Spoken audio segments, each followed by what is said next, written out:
मित्रों नमस्कार।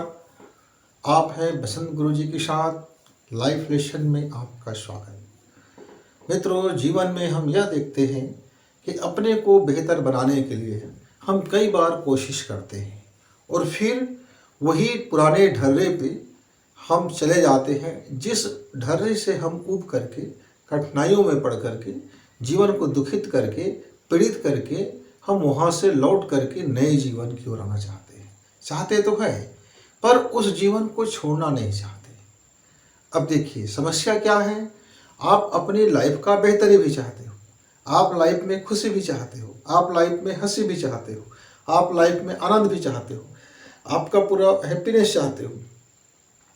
आप चाहते हो कि आपके पास मनी पावर कम ना हो, पैसे की ताकत बढ़ी रहे, पैसा कम ना हो, धन धान्य बना रहे, लोगों की मान सम्मान बना रहे, लोग आपको सम्मानित करते रहे, लोग आपकी मान करते रहे, आपकी वचन को लोग मानते रहे, आपके आशीर्वाद लोग लेते रहे। यानी कि आप अपने को उस ऊंचाई स्थान पे देखना चाहते हो जहाँ सदैव हरा भरा हो, वहाँ कोई कष्ट ना हो, वहाँ कोई अन्य चीज़ें की कमी ना हो, वहाँ आपको ऐसा लगे कि आपका छींक भी आ जाए तो लोग आ जाए दौड़ दौड़ करके यह हालचाल पूछने, देखने, ताकने, समझने और आपको ढांढस बंधाने, आपको प्रेम दिखाने, अपना अपनापन दिखाने। बहुत सारी चीज़ें ऐसी है जो आपकी मानसिक रूप में ये घर कर जाती है और हम अपने को दिनहीन से ऊपर भी लाना नहीं चाहते। जैसे मान लीजिए हम लोभ नहीं छोड़ना चाहते, मोह छोड़ना नहीं चाहते, क्रोध छोड़ना नहीं चाहते, विषय छोड़ना नहीं चाहते, वासना छोड़ना नहीं चाहते, और हम ये भी चाहते हैं कि लोग हमको धार्मिक भी कहे, लोग हमको सद्गुणी भी कहे, लोग हमको सदाचारी भी कहे, लोग हमारी ईमान मर्यादा बड़ी इज्जत के साथ करे। यानी हम दोनों हाथ में लड्डू चाहते हैं। एक अंधेरा जिसको हम चाहते हैं कि हम उस अंधेरे को अपने जीवन का हिस्सा बनाएं और हम उस हमाम में हम नग्नता के जीवन में कुछ भी करते रहें, अपना कुछ भी टाल मटोल और कुछ भी अपना गुड़ा भाग करते रहें और इस संसार को बाहर के जो हमारे मखमली पर्दा है, इस मखमली पर्दा से हमको देखिए। अंदर की जो भी टाट पट्टियाँ हैं, जो फटे चादर है, जो दाग लगे हुए चादर है, जिसमें दुनिया भर की चीज़ें हैं और उस बड़े खराब शब्द हैं, यदि मैं बोलूँगा तो बड़ा तकलीफ होगा, पर ऐसे जीवन को हम छोड़ना भी नहीं चाहते।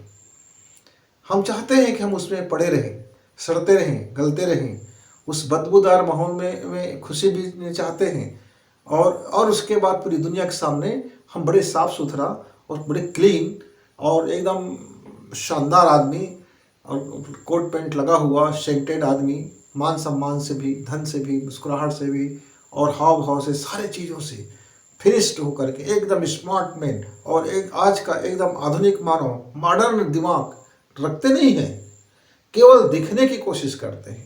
मॉडर्न को हम स्वीकार नहीं पा रहे हैं दूसरे के संदर्भ में, पर खुद को अपनी गलतियों को ढकने के लिए हम उनकी जरूर दुहाई देते हैं कि सभ्यता बदल गया है, आज का जीवन है, नए युग का जीवन है, नई सोच है, नई पीढ़ियां हैं, नए काम है, नई तरह के लोग मिलते हैं, नई तरह की जीवन शैली अपनाते हैं। कब? जब आपका स्वार्थ उस पर टिका हो। लेकिन जब कोई व्यक्ति वही मॉडर्न ख्यालात के आपकी विचारधारा के विपरीत हो जाता है, आपको आप वहाँ फिर प्राचीन वाले बन जाते हो कि बच्चों को सदैव माता पिता का सेवा करना चाहिए, प्रणाम करना चाहिए, उनकी कहा मानना चाहिए, उनसे बगैर पूछे कोई काम नहीं करना चाहिए, वगैरह वगैरह वगैरह। बहुत लंबी लिस्ट है इस नियंत्रण का। छोटे छोटे इतने काम हैं, इतने डेस हैं, इतने हाइफन हैं, इतने अल्प विराम हैं, इतने इन्वर्टेड कामास हैं, इतनी ब्रैकेट्स हैं कि इतनी जाल बिछ जाते हैं बच्चों के चारों ओर कि वह अपने को घुटन सा महसूस करने लगते हैं और हमारा डीएनए में वो शामिल हो जाता है। तो हमारे दोहरा चरित्र जीवन में चलते रहता है और हम अपने को चाहते हैं कि मुक्त भी हो जाए, मोक्ष भी मिले, लेकिन हम कभी प्रभु का काम ना करें।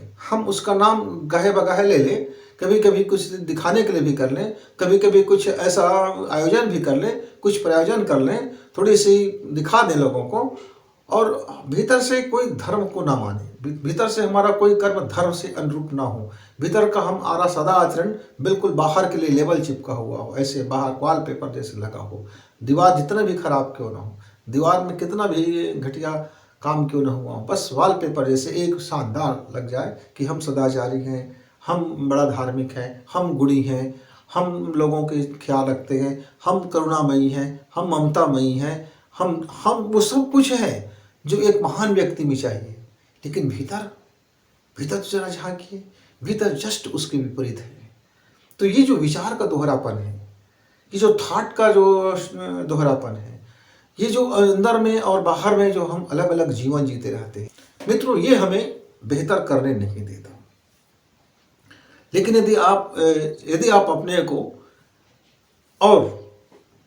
और जिसे आप चाहते हो कि मेरे और अपने, या जिसका आप भला चाहते हो, या कोई व्यक्ति ज़रूरतमंद है जिसकी लाइफ को बेहतर होना है, उसको भी आप बदल सकते हो। जैसे कोई व्यक्ति बहुत ज़्यादा नशे का आदी हो गया है, वह चाहता तो है कि मैं इस नशा को ना करूं, लेकिन गाहे बगाहे वो उस नशा में उतर आता है। कोई व्यक्ति बहुत ज़्यादा विषय वासना से ग्रसित हो गया है, वो चाहता तो है कि मैं इस लत से बाहर आ जाऊं। कोई व्यक्ति तरह तरह के मानसिक आवेगों में ग्रसित है, वो चाहता तो है वो वहाँ से वो बाहर निकल जाए। जीवन की बहुत से ऐसी खराबियां हैं जिसको मुझको यहाँ बोलने में बड़ा शर्म आ सकता है, आपको सुनने में भी आ सकता है, पर वो जीवन का हकीकत है। बहुत सारे लोग ऐसे डूब जाते हैं, बहुत डूब जाते हैं, और वह डूबा हुआ व्यक्ति जीवन की एक के बाद कई गलतियां करते रहते हैं। एक गलती को ठीक करने के लिए दूसरा गलती करता है, फिर दूसरा गलती को ठीक करने के लिए तीसरा गलती करता है, फिर चौथे गलती को ठीक करने के लिए पांचवा गलती करता है। यानी एक के बाद इतने गलती करते हैं कि अंत में मुखौटा लगा लेता है, दूसरे को दोष देने का एक बढ़िया से कहानियां गढ़ लेते हैं। वो सारा चीज फिर, लेकिन वो भीतर से कहीं न कहीं चाहता तो है कि वह भी अपने जीवन को शानदार कर ले। मित्र, बिल्कुल इसके लिए हमारे प्राचीन मनीषियों ने हमारे लिए धरोहर के रूप में दे रखा है कि हम जब चाहें यदि हम अपने को बदलना चाहें, अपने इष्ट मित्रों को बदलना चाहें, हम किसी और व्यक्ति को बदलना चाहें जो हमारे कुछ भी नहीं रास्ते में है, लेकिन हमारे पास यदि वो कला है, वो आर्ट है, वह कृपा है ईश्वर का, वह तकनीकी है, यदि अपने पास ज्ञान है, और यदि अपने जीवन का उसको अपने हिस्सा बना लिया है, तो निश्चित तौर से आप अपने को भी बदल सकते हैं, अपने जीवन को नहीं बदल सकते हैं, और आप अपने जीवन क्रांति भी ला सकते हैं, और अपने दूसरे के जीवन में भी क्रांति ला सकते हैं। बस थोड़ी सी उनका सहयोग ये चाहिए कि आपको आपके निर्देशों का वो स्वीकार भाव से स्वीकार करें, और आपके बताए हुए तरंग को वो ग्रहण करें, उस वक्त पर वो ग्रहण करें जिस वक्त पे आप अपने मैसेज भेज रहे हैं, आप अपनी तरंग भेज रहे हैं, आप अपनी उपचारक शक्ति भेज रहे हैं। मित्रों, असाध्य से असाध्य मनोविकृतियाँ या बहुत सारी बीमारियाँ, बहुत सारी पीड़ाएं, बहुत सारी तकलीफें, बहुत सारी हानियाँ उस मैसेज के माध्यम से सुधर सकते हैं। यह बिल्कुल एक वैज्ञानिक तरीका है, यह बिल्कुल एक वैज्ञानिक और मैथमेटिक्स तरीका है। आपके अंदर की एनर्जी को एक तकनीकी के माध्यम से एक स्वरूप दे करके एक उसकी तरंग को भेज दी जाती है, वह एनर्जी उनकी उपचार कर लेता है। और वह आप जो डायग्राम आपने बनाया है जीवन का, जो आपने डायफ्राम बना लिया है, जो फ्रेम बनाया है, आपका थॉट और उनके थॉट को प्रभावित करके, आपके थॉट और उनके थॉट एक दूसरे से जुड़ करके, एक दूसरे से लिंक होकर के, एक दूसरे से शेयर होकर के आप उनके जीवन में बहुत सारे बदलाव कर सकते हैं। लेकिन मित्रों, यह कला इसलिए आम लोगों को नहीं सिखाई जाती, कहीं इसका दुरुपयोग ना हो, कहीं आप स्वार्थ में आ गए और आपने उसका वशीकरण शुरू किया, आप उसका हानि पहुंचाने लगे, आप लोगों की आपकी सोच, एक घटिया सोच न जाने क्या से क्या उत्पन्न कर देगा। इसलिए हमारे ऋषि मनुष्यों ने उनको क्लित करके रखा है। क्लित मतलब उस पर ताला लगा के रखा है। ताला का मतलब क्या है कि एनर्जी को कौन खोल सकता है, उस एनर्जी का उपयोग कौन कर सकता है, यानी उसके लिए पात्रता का उन्होंने कुछ सिस्टम बना रखा है। उस पात्रता को यदि आप प्राप्त कर लेते हैं तो आपका विचार निर्मलता से भरेगी, आपका हृदय दया से भरेगा, आपका माइंड ओपन होगा, आपकी सोच संकीर्णता हट जाएगी, व्यापक होगा, आपकी बुद्धि में तत्व बुद्धि आएंगे, यानी आपका जो लाइफ स्टाइल है वो भी बदलेगा और आप अपने बदलाव के साथ साथ में और 4 लोगों को बेहतरी जीवन की तरफ बदल सकते हैं। इसीलिए उनको हमारे ऋषि मुनियों ने कहा कि इस मंत्र को क्लित कर दिया जाए। मंत्र मतलब क्या है? मंत्र मतलब ऐसा नहीं है कि मैं यहाँ से एक फूंक मार दूँ और आपके जीवन में कुछ घट जाए। यहाँ मंत्र का आशय ये है कि किस तरह से हम उस तकनीकी का प्रयोग करें और कैसे हम अपने शब्दों का उच्चारण करें और कितनी मात्रा में एनर्जी लगाएं और किस तरह से क्या करें कि हमारा और खुद भी हम बदल जाए और लोगों को बदल दें। उसको संक्षिप्त रूप में जो रखा गया है उस वर्ड्स को, उसको हम मंत्र बोलते हैं। मंत्र उच्चारण से उसका कोई लेना देना नहीं है। मंत्र का जो भाव है, मंत्र का जो अर्थ है और मंत्र के में छिपे हुए जो उसके प्रयोग है, प्रैक्टिकल्स है, मंत्र में छुपे हुए कुछ नियम्स हैं, मंत्र में ही छुपे हुआ कुछ उसका अपना एक सिस्टम है, उसको फॉलो करना पड़ता है। आपने देखा होगा कि कोई व्यक्ति मरणासन स्थिति में है और जब महामृत्युंजय की प्रार्थना की जाती है तो उसकी जान लौट आती है। लेकिन ऐसा परमानेंट आप बार बार करेंगे और व्यक्ति फिर वही गंदगी में जीवन जीने लगेगा, फिर वही दुराचारी हो जाएगा, फिर वही घृणित जीवन जिएगा, फिर वही मैले कुचैले लाइफ को जीता रहेगा, तो फिर आपका महामृत्युंजय मंत्र फिर दोबारा उस पर काम करने वाला नहीं है। क्यों? क्योंकि आप एक बार आप जीवन जीने का मौका दिए हैं। क्या आप उसमें अपने आप को सुधार लिए कि नहीं सुधारा? आपकी पात्रता सुधरा कि नहीं सुधरा? ये छोटी छोटी बहुत सारी बातें होती हैं। तो मित्र, आप सबसे पहले ये देख लीजिए कि अपने को यदि बदलना चाहते हैं तो आपका जीवा साधना क्या है? आपकी वाणी में क्या ताकत है? क्या आपकी वाणी अनर्गल बातें बोलती है? क्या आपकी वाणी कुछ का कुछ बोलते रहती है? क्या आपने अपने वाणी को आप नियंत्रित कर रखे हैं? क्या आपका वाणी वही बोलता है जिसको आप अंदर से बोल रहे हैं? आपका सारगर्भ है, आपके अंदर से निकलने वाली वो वचन पत्र है, वो मंत्र है। आपका वाणी एक मंत्र शक्ति है, क्योंकि ऊर्जा को आप वाणी के माध्यम से बाहर करते हैं। आप उसी जबान से, उसी जिह्वा से बहुत गंदे गंदे शब्द बोलेंगे, उसी जिह्वा से गालियां बकेंगे, उसी जिह्वा से झूठ और फरेब का धंधा करेंगे, उसी जिह्वा से आप कुछ भी खाते रहेंगे, उसी जिह्वा से कुछ भी पीते रहेंगे, उसी जिह्वा से आप कुछ का कुछ लार टपकाते रहेंगे, उसी जिह्वा में तमाम तरह की चीज़ें, गंदगी चीज़ें आप भरते रहेंगे और आप चाहेंगे कि आपका वो जिह्वा, आपका वह वाणी अचूक हो जाए। तो मित्रों, जरा ठहरिए। हर किसी का अपना एक सिस्टम होता है। तो पहले तो आप वाणी को ठीक कीजिए, वाणी पर अपना संयम बरतिए, वाणी को ठीक कर लीजिए। अब आपकी आंख है, क्या आपकी आंख वही देखना चाहता है जो आप देखते हैं? क्या आपकी आंख में जो देखा गया वस्तु है, जो देखा गया दृश्य है, जो देखा गया चीज़ें हैं, क्या आपकी इच्छा के अनुरूप है? नहीं है तो फिर क्यों देख रहे हैं? क्या औचित्य है? उस आपका कौन सी दिशा में भटका रहा है? कि आपका वो अध्यात्म में जा रहा है, कि आपके धर्म में जा रहा है, कि आपके वर्क है? क्या है वो? आपकी आंख क्या कर रही है? आपके कान क्या कर रहे हैं? आपकी नासिका क्या कर रहे हैं? आपके हाथ क्या कर रहे हैं? आपके विचार क्या कर रहे हैं? आपके थॉट कैसे बन रहा है? आपका हार्ट क्या कर रहे हैं? आपकी जो दिमाग है वो क्या कर रहा है? आपकी मन कहाँ कहाँ विचरण कर रहा है? मित्र, इस सब को पहले आप ठीक करना शुरू करें। ठीक करना जब शुरू करेंगे तो आप में फिर वो दिव्य गुण प्रकट होना शुरू हो जाएगा।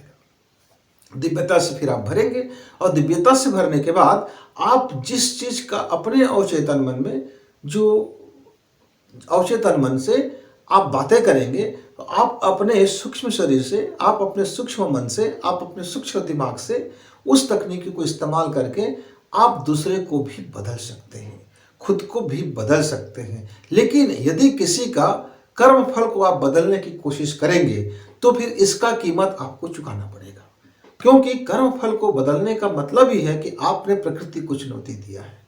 और जब प्रकृति को आप चुनौती देते हैं तो क्या आप इतने समर्थशाली हैं कि प्रकृति की उस चुनौती को आप सामना कर पाओ? क्यों आप उसके लिए फिर अपना बला क्यों लोगे? ऐसा नहीं है प्रकृति में कि कोई भी चीज फ्री में होगा। आप यदि उसके कर्म फल में को बदलना चाहते हैं तो फिर आपको अपने हिस्से का कर्म फल का जो ऊर्जा है आपको ट्रांसफर करना पड़ेगा। मान लीजिए उस व्यक्ति के आज जीवन में पीड़ाएं हैं, बहुत ज़्यादा पीड़ा है, क्योंकि उसका कर्म फल आ रहा है, उसने जो कर्म किया है वो लौट के आ रहा है, और आप उस पीड़ा को रोकना चाहते हैं, एक दीवार बनना चाहते हैं, तो उसका रिफ्लेक्शन कहाँ जाएगा, वो लौट के जाएगा कहाँ, क्योंकि वो पीड़ा तो आएगा, तो आपको फिर वो पीड़ा को ग्रहण करना पड़ेगा। तो क्या आप इतने सामर्थ्यशाली हैं कि उनके कर्मों के फल को आप भोगना चाहते हैं? तो फिर आपको उसमें पीड़ित होना पड़ेगा, आपको पीड़ित होना पड़ेगा, सीधी सी बात है। लेकिन यदि उसका कर्म फल का वह हिस्सा नहीं है, लेकिन वह अभी उसका जो दिमाग में उनकी गड़बड़ियां हो चुके हैं, आप उसकी मदद करना चाहते हैं, तो आप उसकी हेल्प कीजिए, न कि प्रकृति के द्वारा दिए गए किसी परिणाम को बदलिए। परिणाम को बदलने का आशय है कि आप प्रकृति के साथ छेड़छाड़ कर रहे हैं। हाँ, वह व्यक्ति अपने कर्म फल को बदल सकता है, वह अपने नए कर्म से पुराने कर्म फल को बदल सकता है, चेंज कर सकता है। उदाहरण के लिए, आपका दूध फट गया, तो उस दूध फटे हुए का आप क्या कर सकते हो? तो आप उसका पनीर बना सकते हो, सीधी सी बात है। आपका दूध फट गया, ठीक है, यदि आपका दूध दधी बन गया तो आप उसको बिलो लीजिए और उससे से मक्खन निकाल लीजिए, मक्खन को गर्म कर दीजिए, घी निकाल लीजिए, जो उसका सार तत्व है, आपके लिए बहुत बेहतरी हो गया। लेकिन आप ये कहेंगे कि फटा दूध फिर से ठीक हो जाए, हम इस दूध को फिर हम वैसे ही ला देते हैं, तो फिर आप प्रकृति के साथ छेड़छाड़ कर रहे हैं, फिर आप प्रकृति के नियम के विरुद्ध में चल रहे हैं, तो उसका खामियाजा भी आपको भुगतना पड़ेगा। इसीलिए ऐसे जो कठिन कार्य है, ऐसे जो अध्यात्म के गहरे गंभीर कार्य है, इसको ऋषि मुनियों ने थोड़ी सी ब्रेक लगा करके देखते हैं कि पात्र को ही दिया जाए। लेकिन ये सबके लिए सुलभ है, आपके लिए भी सुलभ है, हमारे लिए भी सुलभ है, सबके लिए सुलभ है। लेकिन पात्रता सबसे पहली शर्त है, मित्र। तो इसमें हम अपने को क्या कर सकते हैं कि निर्विरोध और निर्विघ्न रूप से हम अपने को भी बदल लें और किसी को प्रार्थना करके भी उनके जीवन में सुंदरता ला दें। प्रार्थना हमारे अधिकार में है, प्रार्थना उसके भी अधिकार में है, और प्रार्थना ईश्वर के द्वारा सुनी जाती है, इस विराट के द्वारा सुनी जाती है। बस शर्त यह है कि आप प्रार्थना करें, भीख ना मांगे। आप प्रार्थना करें, भीख ना मांगे। हम प्रार्थना क्या करते हैं? मान लीजिए आपको आज पूरे आपके घर को शानदार बनाने के लिए क्या चीज की जरूरत है, तो आप पहले घर की मुआयना करेंगे और देखेंगे कि आपके घर में आपके जरूरत के अनुसार से क्या क्या कमी है, या आपका जो स्वप्न है, आपका जो ड्रीम है कि आपके घर में क्या क्या होनी चाहिए। तो उस सब का लिस्ट बनाएंगे और सबको लिस्ट बना करके फिर आप उस सक्षम व्यक्ति के हाथ में दे देंगे, जो व्यक्ति आपके ड्रीम को पूरा करने वाला है। यही तो करते हैं ना। तो बस यही तो जीवन का है। जीवन के सभी कोने को देख लीजिए, जीवन के हर तरह के अपने कर्म को देख लीजिए, जीवन के आपके अपने विचार को देख लीजिए, जीवन की फिलॉसफी को देख लीजिए कि जो आप जीवन जी रहे हैं वो कौन से मार्ग में जा रहा है और आप कौन सा जीवन चाहते हैं। तो जो जीवन चाहते हैं उस जीवन को कल्पना कीजिए, उस जीवन की आप मूवी बनाइए, मानसिक रूप से चित्र बनाइए, मानसिक रूप से डायग्राम बनाइए, और उस डायग्राम को आप पक्का वाला डायग्राम देखना शुरू करें और अपने अवचेतन से कह दें कि यह जीवन मैं जी रहा हूँ, ये जीवन का मैं हिस्सा हूँ, मुझे इस जीवन में बड़ा आनंद आ रहा है। और अपने उस आनंद का अनुभव कीजिए और अपने आनंद को मुक्त कीजिए, 4 लोगों तक पहुँचाइए, अपने धन को मुक्त कीजिए, कल्याण कार्य में लगाइए।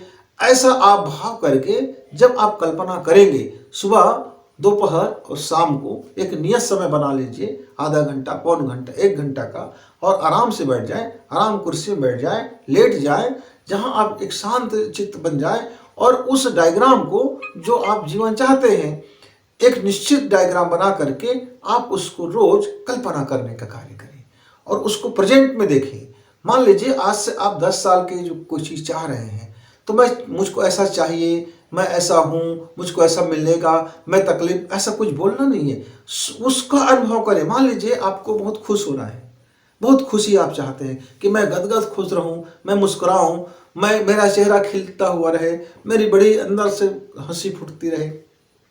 तो आप उस भाव कीजिए और उस भाव को मुक्त कर दीजिए और अपने आप में, चेतना में उस भाव को कीजिए। जैसे जैसे आप भाव को लेते आएंगे, कुछ दिनों के बाद आप देखेंगे मित्र, तो आपके जीवन में वो प्रकट होना शुरू हो गया है, क्योंकि ये इस प्रकृति का नियम है। जो चुंबकत्व शक्ति आपके भीतर होगा, वो उस चीज को आकर्षित कर लेगा। उसके लिए आपको कोई अलग से मांगने की या ऑर्डर करने की आवश्यकता नहीं है। आप उस चुंबकीय शक्ति को अपने भीतर घनीभूत करना होता है, उसकी पावर को जरा बढ़ाना होता है। मान लीजिए आपका एक साधारण चुंबक है, उस साधारण चुंबक से आप बहुत ज़्यादा वर्क नहीं कर सकते, लेकिन उसी साधारण चुंबक को यदि बिजली जोड़ दी जाए, बिजली से चला दी जाए, सोलर ऊर्जा से चला दी जाए, यानी एक अलग से और ऊर्जा दे दी जाए, तो आपका चुंबक बड़ा शक्तिशाली हो जाता है। आप देखते होंगे रॉकेट पृथ्वी से कितने दूर चले जाते हैं। आप देखते होंगे कितने उपग्रह है जो पृथ्वी के चारों चक्कर लगा रहे हैं। आप देखते हैं कि बड़े बड़े ट्रेन एक छोटे से चुंबक से रुक जाते हैं, या बड़े बड़े आपका जो चुंबकीय पावर है विशाल से घर को उठा देते हैं, ऊंचे से ऊंचे और वजन से वजन चीज़ों को।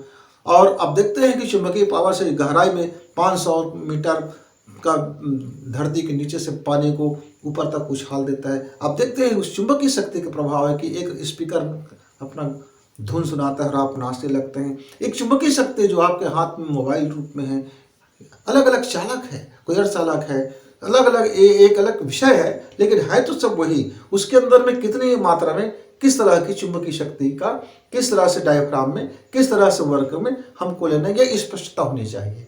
यानी कि जब आपका एक सॉफ्टवेयर बना रहे हैं तो उस कोडिंग में आपका कल्पना पूरी तरह से एग्जैक्ट होना चाहिए। उसमें बट, किंतु वगैरह, शायद, वायद, इतना उतना, इतना में काम चल जाएगा, नहीं इससे कुछ ज़्यादा हो जाए वगैरह वगैरह, ऐसा कुछ नहीं चलेगा। मुझे 1 लाख मिल जाता तो काम चल जाता, ऐसा भी नहीं है।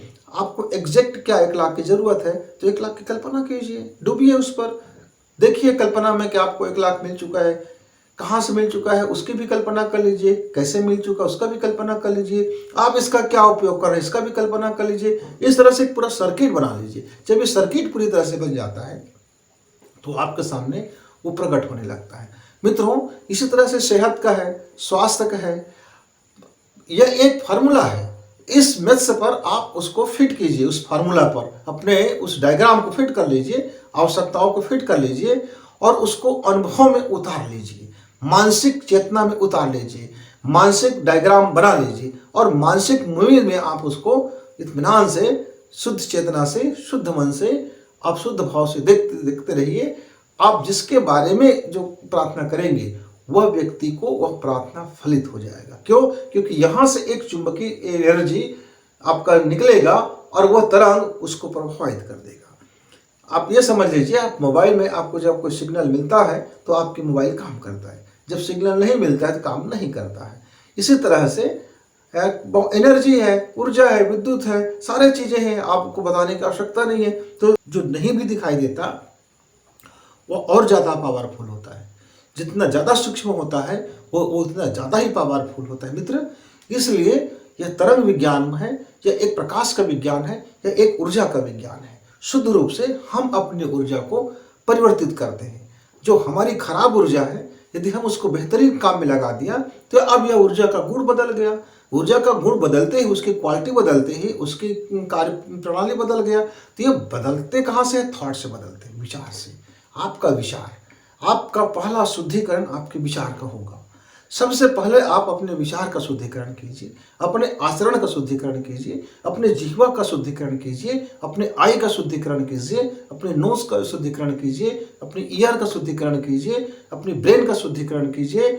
अपने इस तरह से आप जब शुद्धिकरण होगा तो ये पात्रता विकसित होगा और आपको भले वह धीरे धीरे धीरे धीरे वह शक्ति आपके अंदर में प्रकट होता हुआ प्रकट हो जाएगा। इसके लिए आपको बहुत ज़्यादा कोई मंत्र की जरूरत नहीं है, कोई स्पेशल साधना की जरूरत नहीं है, कोई स्पेशल गुरु की जरूरत नहीं है, कोई स्पेशल की जरूरत ही नहीं है। क्योंकि प्रकृति ने हमारे अंदर यह दिव्यता, यह दैवीय गुण, यह दैवीय शक्तियाँ सबके अंदर, सबके कोशिकाओं के अंदर, सबके कोशिकाओं के अंदर माइटोकॉन्ड्रिया में सबको दे रखा है।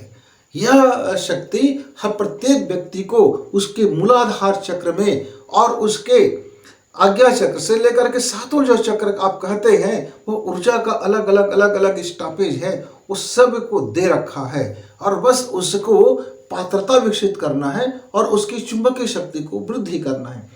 आप इसके लिए प्राणायाम का सहारा ले सकते हैं। आप प्राणायाम करेंगे तो आपकी कोशिकाओं में ऑक्सीजन मिलेगा, आपकी कोशिकाओं में प्राण शक्ति मिलेगा, आपकी कोशिकाएं बलिष्ठ होगा और आपके एनर्जी को प्रभावित करेगा, आपके एनर्जी को आकर्षित करेगा। तो आप प्राणायाम के सहयोग ले सकते हैं, पर प्राणायाम से ज़्यादा ज़रूरत है आपकी भावना और आपके विचार। ये दो शुद्धि पहले जरूरी है, फिर आप अपने शरीर शुद्धि के लिए प्राणायाम का भी सहारा कर सकते हैं मित्रों। फिर देखिए आपकी ज़िंदगी किस तरह से बेहतर होता हुआ चला जाएगा और आप जिसका भी चाहेंगे उसका भी ज़िंदगी बेहतर कर सकते हैं। यदि आप में यह इच्छा है कि आप अपनी ज़िंदगी को बेहतर कर सको और 4 लोगों को भी बेहतर करो, तो निश्चित तौर से आप इसको करके देखेंगे, बिल्कुल कामयाबी मिलेगा और आपके लाइफ में बदलाव जरूर होगा। तो मित्र, मैं फिर किसी दिन कोई ऐसे ही एक अनमोल सब्जेक्ट पर, अनमोल विषय पर अपने जीवन का अनुभव, अपने जीवन का सार, जो मैंने सीखा है, जो मैंने पाया है, जो मैंने जाना है, जो मेरे अनुभव से गुजरा है, मैं वो आपके साथ शेयर करूँगा। हो सकता है आपका काम आ जाए, हो सकता है कि आपके चेहरे में मुस्कुराहट आ जाए, हो सकता है कि आपकी पीड़ाएं कुछ कम हो जाए, हो सकता है कि आप उस मार्ग में चलूँ तो एक गाइड के रूप में आपको एक दिख जाए कि हाँ, मैं अपनी लाइफ को यहाँ से चेंज कर सकता हूँ। तो मित्रों, आप अपने लाइफ को चेंज करने की तैयारी कीजिए और आपका लाइफ चेंज हो। इसी मंगल कामना के साथ नमस्कार।